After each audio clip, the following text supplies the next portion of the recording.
Food, music, arts, and all things local. Studio 62. In today's Daily Dish, we feature a foodie duo all about creating delicious and cruelty-free food. It looks like it's meat, but what if I told you it was all about the plants? Here to tell us more about their products is No Evil Foods from Asheville, North Carolina. I'm joined by Sadra and Mike. You are the dynamic duo, the plant-fighting duo here. Thank you guys so much for being here with us, all the way from Asheville, North Carolina. But as we'll talk about later, you guys are going to be more involved in the upstate scene too, so we're excited about that. First of all, introduce yourselves and your business here, because I think it's a really cool idea. People looking at these beautiful tacos are like, you know, this is filled with meat, but it's not. Right, yeah, so I'm Sadra. And I'm Mike. And we are No Evil Foods, and we make meat from plants.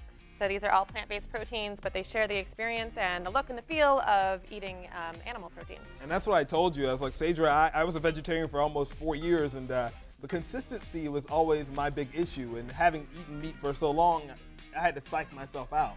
So that's part of the process. Is you want the texture to be as close to it as possible, but also for it to be delicious and low impact environmentally. And made from high quality ingredients too. Everything that we use in our products is organic and non-GMO. So we start with the really good high quality ingredients, and then we try to match the flavor and the texture so that everybody is faked out. So is it soy based? What is the base? Yeah, it's not soy based. Our chorizo, which we're doing the tacos with today, is completely plant-based and not soy-based at all, so that one's soy-free. And then our other two varieties do use an organic, non-GMO soy sauce, but it's just a flavoring, kind of gives it that umami. Gotcha. And Mike, I hear that your grandfather was a butcher. He was, yeah. So now that you're a sort of a butcher, but in a different way, how cool is that? It was really cool to kind of connect with that history. My grandfather had a butcher shop, you know, even kind of before I was around. I don't really remember it, but, you know, it was kind of great to be able to update and kind of take on that tradition, but do it in our own way, do it in kind of a new way.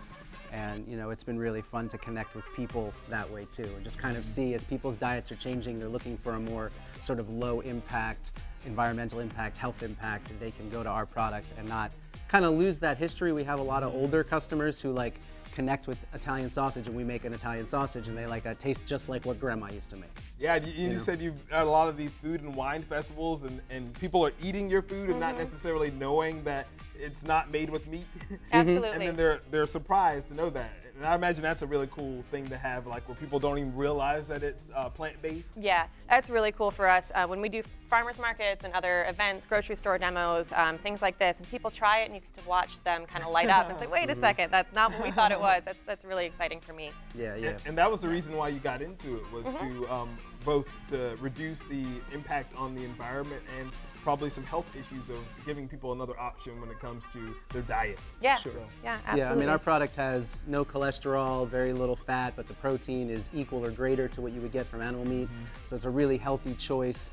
The environmental impact is really powerful too. A lot of statistics about fossil fuel usage, water usage when it comes to animal protein versus plant protein that can really persuade you to kind of look at maybe doing a meatless Monday, taking a little bit of animal meat out of your diet. And our product, we always call it a gateway meat, because it can be a really great way to kind of make that little transition and think about, you know, how to do that. I like that idea of meatless Mondays, of, you know, small choices, you know, small doses before you make that. Because everyone's like, oh, you're a vegetarian or you're a vegan, and they think that that's such a, you know, it is a drastic change. It is. Yeah. But, you know, there are ways to go about it. Sure. So tell us what we're making here. These are the chorizo tacos. Yeah, so it's Taco Tuesday, and we make these a lot and post pictures of them on social media. We like to eat them and everyone at home. goes crazy and everybody on goes Instagram. crazy. So we've got them here.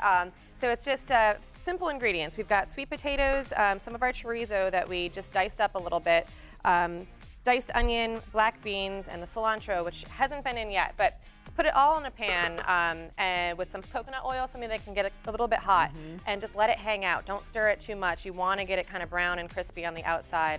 And once things are softened, the sweet potatoes softened and the chorizo is browned up, give it a little sprinkle of the cilantro.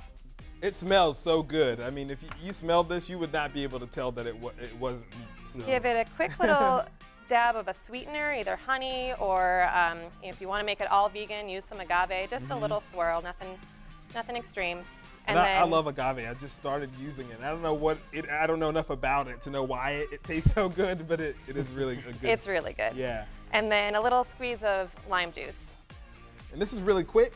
Really quick. For the whole family. These end up being breakfast tacos for us more than anything. So it's a breakfast meal, but it can be a quick dinner as well.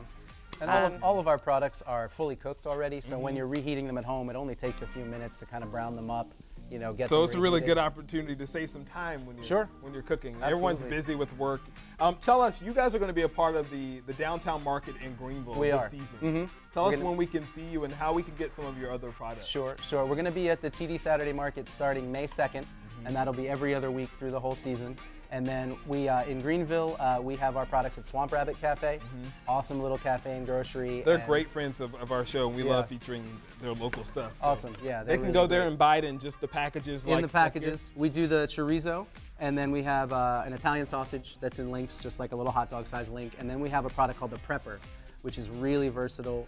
You can use it to make chicken salad. You can make pulled pork with it. You can use it in like stir fries and curries. You can do all types of all sorts of different things. It's a really great base meat, just like chicken would be. Thank you guys so much. I can't wait to dive into the reason why I don't eat on TV is because I have to talk next. But you can always visit them at noevilfoods.com. It has their story, more about their products, and places in North Carolina and different places that you can buy their stuff. Thank you guys so much for being here with us and sharing your food story. We loved hearing it.